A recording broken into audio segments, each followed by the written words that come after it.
अजीबो गरीब बहू। मोनिका बहू से सब परेशान थे। कारण था उसका नेचर, जो शादी के 8 साल बाद भी किसी को समझ में ही नहीं आ रहा था। बहू, मैं मंदिर जा रही हूँ, आऊँ तो पराठा तैयार रखना। पराठा किस चीज़ का माँ जी? आलू पनीर या प्याज आलू या मेथी का बना दूँ? सास, जिसे मंदिर जाने को देर हो रही थी। अरे बहू, किसी भी चीज़ का बना देना, वैसे भी भूख बहुत लगी है, मैं जल्दी ही मंदिर होकर आती हूँ। सास तो चली जाती है, लेकिन बहू वो तो अपने ही काम में मस्त हो जाती है। बेटा, तेरी सास आती होगी, जल्दी से पराठा बनाकर रख दे, नहीं तो तेरी क्लास लग जाएगी। ना ना पिताजी, अब कोई मेरी क्लास नहीं ले सकता। नहीं ले सकता? अब नहीं ले सकता क्या मतलब? तेरी सास तो आज तक मेरी क्लास ले रही है। पिताजी, मैंने तो शादी ही इसलिए की है कि मुझे पढ़ाई ना करनी पड़े। क्लास लेंगी सास तो मैं नहीं रह पाऊंगी। अरे तो जो होमवर्क देकर गई है वो जल्दी से पूरा कर ले बेटा। होमवर्क? कैसा होमवर्क? अरे परेशान हो गया मैं तो। कुछ नहीं बहू, कुछ नहीं, सॉरी, जा। माफ़ी भी मांग रहे हैं पापा जी, और मुझे पता भी नहीं कि आपने क्या गलती कर दी। खैर, जा रही हूँ मैं। आज ना अलमारी ठीक करने का काम करना है मुझे। बहू कमरे में चली जाती है कि सामने उसकी बेटी की सहेली आ जाती है। अरे मेरा बेटा, ये कौन है? माँ, ये मेरी सहेली है मायरा, पास के सेक्टर में रहती है। अच्छा, क्या नाम है? कहाँ मिले तुम दोनों? आंटी, इसने बताया ना कि मेरा नाम मायरा है, मैं पास के बिल्डिंग में रहती हूँ और हम स्कूल फ्रेंड्स हैं। अच्छा, तुम लोग स्कूल में नहीं खेलते, जो घर में खेलने की जरूरत पड़ गई? वैसे क्या करते हैं पापा तुम्हारे? आंटी, मेरे पापा अमेरिका में रहते हैं। अच्छा, क्या करते हैं? अच्छा, कितने भाई बहन हो तुम? और सॉरी आंटी, मुझे जाना है। मीरा, देख लेना, खेलना हो तो शाम को पार्क में मिलते हैं। सहेली के जाने के बाद, क्या है माँ, भगा दिया ना मेरी सहेली को। अरे पता नहीं क्यों इतनी बड़ी होकर भी आप समझ नहीं पाती कि कैसे रहना चाहिए, क्या पूछना चाहिए। भगा दिया मेरी सहेली को। खैर, मोनिका का अजीबो गरीब नेचर चेंज होने का नाम ही नहीं ले रहा था। एक दिन, क्या बात है मोनिका, कहाँ जा रही हो? मैं ना ज़रा बाज़ार जा रही हूँ, थोड़ा काम है। आप बताओ, काफ़ी बिजी लग रहे हो। हाँ यार, वर्क फ्रॉम होम है ना, तो काम बहुत ज़्यादा है। ठीक है, कोई ना। वो क्या है ना, बाहर धूप है और मुझे सामान लेने जाना था। कोई ना, लेकर आती हूँ।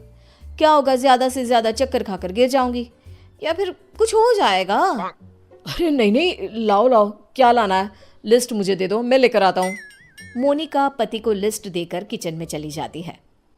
अरे क्या बात है, तू तो झोला लेकर निकली थी, फिर वापस क्यों आ गई? वो क्या है ना, ये बोले कि मैं ले आता हूँ तो मैं वापस आ गई। देख ले, किचन तेरा है, तू जानती है क्या है क्या नहीं है। अरे कोई बात नहीं, वो ले आएंगे ना सब, मैंने उन्हें लिस्ट दे दी है। लेकिन जब थोड़ी देर बाद पति सारा सामान लेकर आता है तो मैं चली दाल बनाने। लेकिन ये क्या, झोले से तो दाल निकलती ही नहीं। ये क्या है जी, दाल क्यों नहीं लाए आप? अरे लिस्ट में लिखा ही नहीं था तो मैं कैसे लाता? जो लिखा है सब लाया हूं मैं। बस अब तो मोनिका का गुस्सा 7वें आसमान में पहुंच जाता है। अरे नहीं लिखा तो ये मतलब कि तुम लाओगे नहीं? कम से कम थोड़ा सोच ही लेते। मोनिका बड़बड़ाती वहां से चली जाती है और पति, वो तो बेचारा सर पकड़कर खड़ा हो जाता है। अब पता चला हम कैसे रहते थे सारा दिन और सारी शाम। हाँ पापा, मम्मी की आदतें तो समझ में ही नहीं आती। कल मेरी सहेली को भी भगा दिया। एक रोज तो मुझे इतना परेशान कर दिया कि मैं अपना सर पकड़कर ही बैठ गया। अरे मेरा तो रहने ही दो बेटा, क्या बताऊं क्या ना बताऊं। अरे पता ही नहीं चलता किस पल क्या समझ जाए और क्या समझा दे। समय निकल रहा था, हर कोई मोनिका से परेशान हो रहा था। किसी के पास कोई उपाय नहीं था कि कैसे उसकी आदतों को सुधारा जाए। फिर एक रोज, अच्छा बेटा, क्या खाओगी आज? माँ, कुछ भी बना लो। कुछ भी क्या होता है? अरे बताना रानी बिटिया को क्या खाने का मन है। माँ, पालक पनीर। मेरी बेटी पालक पनीर खाएगी। लेकिन बेटा, पालक तो है नहीं, कुछ और बता। माँ, बहुत दिनों से छोले भटूरे नहीं खाए। ओ, वो कैसे बनेगा बेटा? उसके लिए तो छोले भिगोने पड़ेंगे ना। बेटी माँ को जो भी बनाने को बताती, मोनिका कोई ना कोई परेशानी बता देती, जिसके बाद माँ कुछ भी बना दे, तू एक काम कर, दाल चावल ही उबाल दे। वही तो बनाया है बेटा, चल जल्दी से आजा खा ले। माँ चली जाती है, लेकिन बेटी परेशान हो चुकी होती है। क्या है, माँ ने जब बना ही लिया था दाल चावल, तो मेरा वक्त क्यों बर्बाद कर रही थी? तभी वहाँ दादी आ जाती है। क्योंकि तेरी माँ है ही ऐसी, यहाँ तेरे पास आने से पहले मेरा भी सर खा कर गई है। क्या कर सकते हैं अब। पर दादी, ऐसे हाथ पैर बांध कर भी तो नहीं रह सकते ना। हाँ बेटा, सही बोल रही है तू। बहू को तो समझाना ही होगा कि वो जो व्यवहार करती है वो ठीक नहीं है। बस फिर क्या था, सभी सोच लेते हैं कि जैसे को तैसा करना है। अगले रोज नाश्ते पर, ये क्या है मोनिका, पराठे क्यों बनाए? मुझे तो पोहा खाने का मन था। लेकिन मुझे कैसे पता चलेगा कि आपको पोहा खाना है? बता देते ना। बिल्कुल वैसे ही जैसे तुमको लगता था कि मुझे ये पता होना चाहिए था कि दाल लानी है। मोनिका को कुछ तो समझ में आ जाता है, लेकिन वो शांत रहती है। फिर अगले रोज, माँ जी, वो कल ना मेरा व्रत है, तो बताइए ना शाम की पूजा कैसे करनी होती है? कौन सी पूजा, साड़ी वाली या सूट वाली? माँ जी, साड़ी वाली। वैसे क्या खाते हैं उसमें? खीर ना, तो मैं अभी खीर बना लेती हूँ। कौन सी खीर बहू, चावल वाली या सूजी वाली? बहू समझ जाती है कि वो सास को जैसे कभी पराठे के लिए कंफ्यूज कर रही थी, सास उसे अब कंफ्यूज कर रही है। तभी डोरबेल बजती है। सामने होती है पड़ोसन, जो मोनिका से मिलने आई होती है। अरे बिटिया, माँ को बुलाना अपनी। माँ को? लेकिन इस वक्त आपको क्या काम है? छोटी सी है, लेकिन सवाल देखो, पुलिस की तरह दागी जा रही है। बेटा, उनसे चीनी लेनी थी। अच्छा, आपकी कटोरी में या हमारी? बेटा, वो मैं लेकर आई हूँ, जरा माँ को बुला दो। कल पड़ोसन के घर क्या झगड़ा हुआ, ये भी पूछना था। ये क्या बात हुई, किसी के घर के झगड़े को डिस्कस करना? वैसे आपके पति क्या करते हैं? वो कितने बजे ऑफिस जाते हैं? और माँ जब शाम को वॉक पर जाती है, तो क्या उस वक्त आप लोगों की बात नहीं होती? मोनिका बेटी की सारी बात सुन रही थी, लेकिन जैसे ही वो बेटी को कुछ कहती, पड़ोसन उल्टे पैर भाग जाती है। माँ, मीरा, मैं समझ गई हूँ कि मैं क्या गलती कर रही थी। मुझे माफ कर दीजिए प्लीज।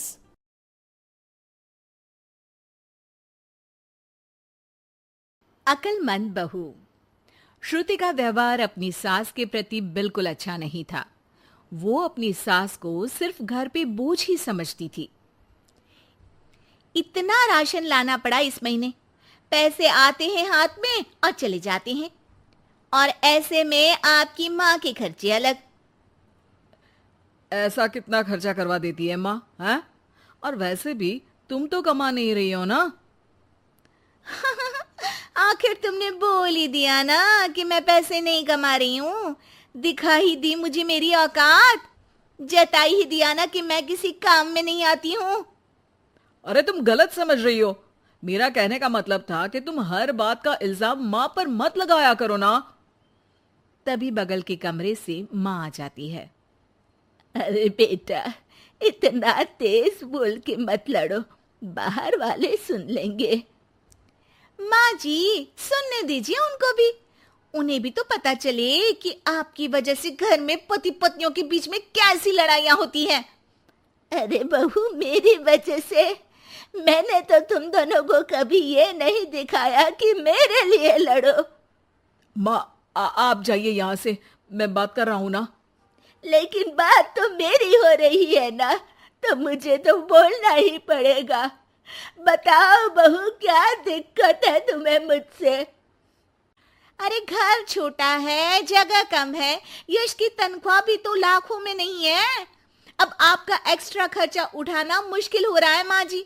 आप यश के छोटे भाई के यहाँ चले जाइए ना कुछ महीने। एक्स्ट्रा खर्चा? अरे माँ है मेरी, हमने किसी को पनाह थोड़ी ना दी है। एक्स्ट्रा खर्चा क्या होता है? जब हमको चाइनीज खाना होता है तो माँ के लिए भी सूप मंगवाना पड़ता है। ये एक्स्ट्रा खर्चा है। घर की ईएमआई के साथ माँ की दवाई की भी चिंता करनी पड़ती है। ये भी एक्स्ट्रा खर्चा है। माँ को रोज कोई ना कोई बीमारी होती रहती है। इसी डर से हम कार नहीं खरीद रहे कि हॉस्पिटल में पैसे लग गए तो कहाँ से आएंगे। और खाने पीने कपड़े इधर उधर के खर्चे तो जोड़ भी नहीं रही हूँ मैं। अरे ये सब तो मैंने यश के लिए भी किया है। मैंने तो ऐसे उंगलियों पे हिसाब नहीं रखा। लो, आपने भी जता दिया ना। अरे आप थोड़े दिन किसी रिश्तेदार के यहाँ क्यों नहीं चली जाती? खर्चा भी बचेगा और घर में शांति भी रहेगी। यश श्रुति की ये बात सुन के गुस्से से आग बबूला हो जाता है। चुप हो जाओ श्रुति, बहुत हो गया तुम्हारा। मेरी माँ है वो, और उनका अधिकार इस घर पे हम दोनों से भी ज्यादा है। और खर्चे बचाने की इतनी ही पड़ी है तो तुम खुद क्यों नहीं चली जाती अपने मायके? घर में शांति तो तुम्हारे जाने से भी हो सकती है। श्रुति ने ये नहीं सोचा था कि यश कभी उससे इतनी तेज आवाज में इस तरह से बात करेगा। अपनी सास के सामने यश ने उससे इतनी बेरुखी से बर्ताव किया कि श्रुति ने सोच लिया कि वो अब अपने मायके चली ही जाएगी। अगले दिन जब यश ऑफिस गया हुआ था, उस वक्त श्रुति वहां से मायके चली गई। माँ, कैसी हो? अरे बहू के राज में जी रही हूँ बेटा, अच्छी ही हूँ। तू बता, अचानक कैसे आ गई? अरे सास से खिटपिट हो गई। मैं थोड़ी देर वहां नहीं रहूंगी घर में तो अकल ठिकाने पे आ जाएगी उनकी। हाँ हाँ, जितना रुकना है रुको, आप ही का तो घर है। अरे भाभी कैसी हो? दिखी ही नहीं तब से। आपकी माँ के लिए दवाई खरीदनी थी तो लेने गई थी। माँ, तबीयत ठीक नहीं है क्या? अरे बेटा, बुढ़ापा है, बीमारी तो आनी ही है। अरे पर आप तो एकदम तंदुरुस्त रहती थी, आपको कैसे कुछ हो सकता है?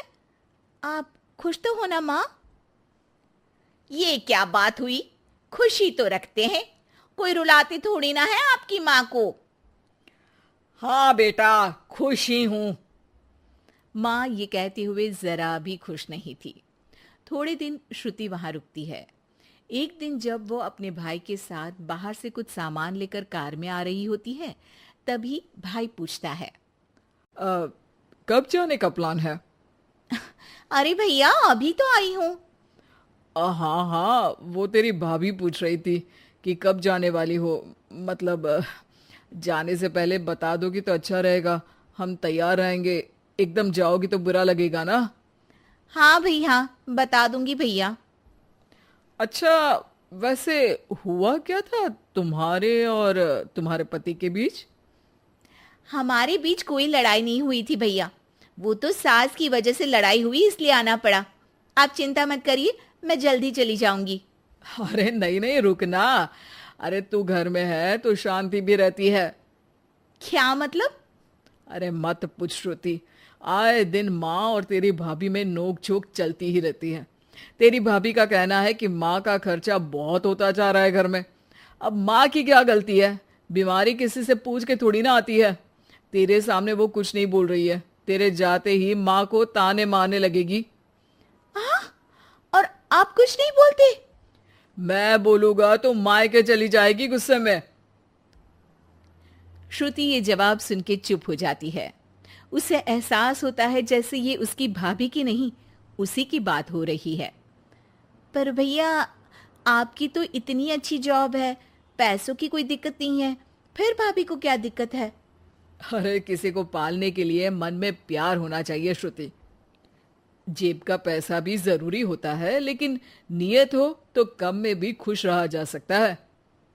श्रुति उसके बाद कोई सवाल नहीं करती है और जाके सीधे अपने भाभी से कहती है, भाभी, आप माँ को अच्छे से नहीं रखती हो।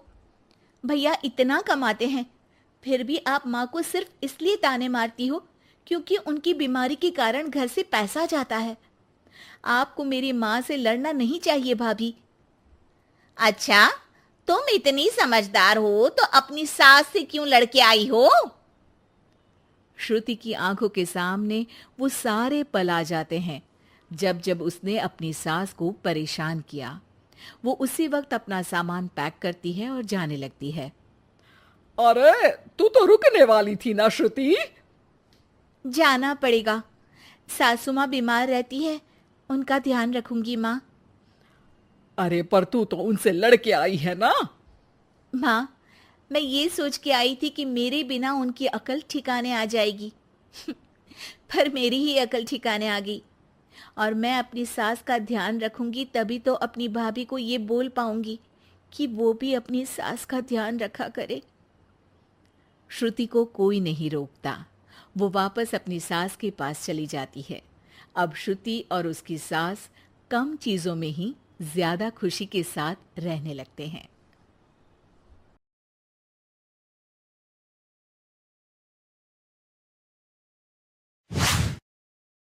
लड़की बहुत अच्छी टेलर है, ये आपने ठीक तरह से पता तो किया है ना? अरे हाँ भाग्यवान, मैंने सब पता कर लिया है। अब तुम चलो, देर हो रही है।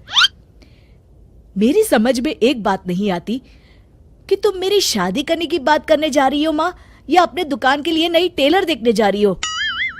अरे चुप कर, अभी तू बच्चा है, दुनियादारी के बारे में तुझे कुछ नहीं पता। अरे तू तो एक प्राइवेट कंपनी में काम करता है, और प्राइवेट कंपनी का क्या भरोसा। लेकिन माँ, अरे तेरे पिताजी से पूछ ले, इन्होंने अपनी जिंदगी में कितनी नौकरी पकड़ी है और छोड़ी है। अरे वो तो मैं थी जो सिलाई करके घर चलाती थी। अरे बेटा, बुरा वक्त कभी फोन करके नहीं आता। टेलर बहू लाऊंगी तो मेरे साथ दुकान में सिलाई करेगी, समझा? चल अब। दोपहर होने तक तीनों लड़की वालों के घर पहुंच जाते हैं। सभी बातें और चाय पानी होने के बाद, बहन जी, आपका बेटा रोहित एक अच्छी कंपनी में काम करता है और अच्छी तनख्वाह भी है। बस हमें और कुछ नहीं चाहिए। हमें आपका बेटा बहुत पसंद है। हमें भी आपकी बेटी मीना पसंद है जी। मुझे लगता है हमें बच्चों को भी आपस में बात करने का मौका देना चाहिए। हाँ हाँ, आपने बिल्कुल सही कहा भाई साहब। जाओ बच्चों, बाहर जाके बात कर लो। अरे आप रुकिए जी। अच्छा ये बताओ बेटी, तुमने सिलाई कहाँ से सीखी है? जी, दीनानाथ इंस्टीट्यूट से।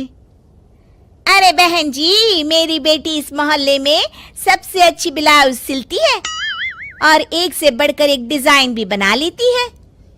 अच्छा, चल बेटी, जरा तेरे हाथ की कारीगरी देख लेते हैं। अरे माँ, ये सब करने की क्या जरूरत है? अरे तू चुप कर। लोग ऐसे ही बड़ी बड़ी बातें करते हैं कि हमारी लड़की को तो सब आता है, बाद में असलियत सामने आती है। इसलिए मैं कोई गलती नहीं करना चाहती। तू चुप करके बैठ। मीना शांति देवी को 2-3 प्रकार की बढ़िया बढ़िया डिजाइनदार ब्लाउज बनाकर दिखाती है। ये देखिए, ये है प्रिंसेस कट।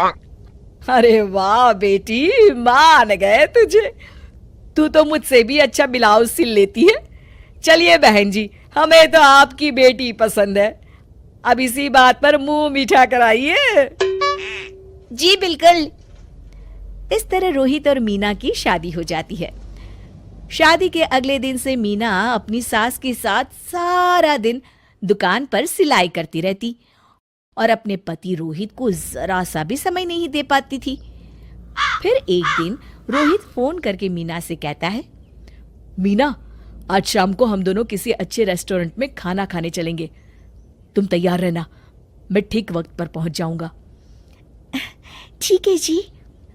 शाम को रोहित जब घर आता है तो मीना सिलाई मशीन पर बैठी ब्लाउज सिल रही होती है। अरे ये क्या? मैंने तुमसे कहा तो था कि शाम को हमें रेस्टोरेंट में खाना खाने के लिए जाना है, और तुम हो कि सिलाई कर रही हो। हद हो गई। मुझे माफ कर दीजिए जी, क्या करूं, ये ब्लाउज मुझे कल अर्जेंट सील कर देनी है। सारा दिन तो तुम माँ के साथ दुकान पर सिलाई करती हो। अरे कम से कम शाम का वक्त तो मेरे लिए रखा करो। तभी वहां शांति देवी आ जाती है। अरे क्यों बहू को परेशान कर रहा है? कल ये तीनों ब्लाउज सुबह सिल कर देनी है। चल जा अपना काम कर। रोहित चुपचाप वहां से चला जाता है। इस तरह अपनी सास के डर के मारे मीना चाहकर भी अपने पति के लिए वक्त नहीं बिता पाती थी। फिर एक दिन रोहित दोपहर को ऑफिस से घर आता है। उसके साथ उसकी कार में एक लड़की बैठी होती है। दोनों एक दूसरे से मुस्कुराकर बातें कर रहे होते हैं। माँ, जरा टेबल पर रखी मेरी फाइल तो देना, मैं भूल गया था। ये कौन लड़की है तेरे साथ? अरे माँ, ये तो मेरे साथ ऑफिस में काम करती है। इतना कहकर रोहित वहां से चला जाता है। उसी शाम, अरे क्या हुआ भाग्यवान, तुम्हारा चेहरा क्यों उतरा हुआ है?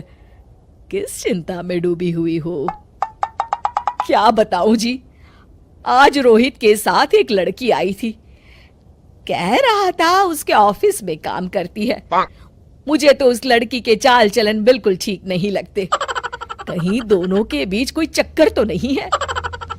अब अगर चक्कर हुआ भी तो इसमें बुराई क्या है? अरे बड़े अजीब आदमी हो आप, कैसी बातें कर रहे हो? तो और क्या कहूं, तुम घर में बहू के बजाय एक काम करने वाली लड़की लेकर आई हो जो सारा दिन तुम्हारे साथ तुम्हारी दुकान पर काम कर सके। अरे भाग्यवान, शुक्र मनाओ कि मैं शरीफ था, इसलिए मैंने कभी किसी औरत की तरफ आंख उठाकर भी नहीं देखा। पर अब हर कोई तो मेरे जैसा नहीं हो सकता ना। इतना कहकर गिरधारी वहां से चले जाते हैं। शांति देवी समझ जाती है कि गिरधारी क्या कहना चाहते हैं। उसे अपनी गलती का एहसास हो जाता है और वो सोचती है जितनी जल्दी हो सकेगी वो अपनी गलती सुधार लेगी। और इसीलिए 2 दिन के बाद, रोहित बेटा, मैं चाहती हूं कि कुछ दिनों के लिए तू अपनी ऑफिस से छुट्टी ले ले। क्यों, क्या हुआ माँ? अरे कुछ नहीं बेटा, मैंने तेरे और बहू के लिए शिमला की 2 टिकट बुक की है। मैं चाहती हूं कि तुम दोनों कुछ दिनों के लिए बाहर घुमाओ। क्यों बहू, ठीक है ना? सासू माँ की बात सुनकर मीना का चेहरा भी खिल उठता है। वो शर्मा कर कहती है, जी माँ जी, जैसा आप ठीक समझे। और इस तरह शांति देवी पूरी तरह से बदल जाती है। शिक्षा, बहू को बहू नहीं बल्कि बेटी समझना चाहिए और ना कि काम करने वाली नौकरानी। Like, share and subscribe.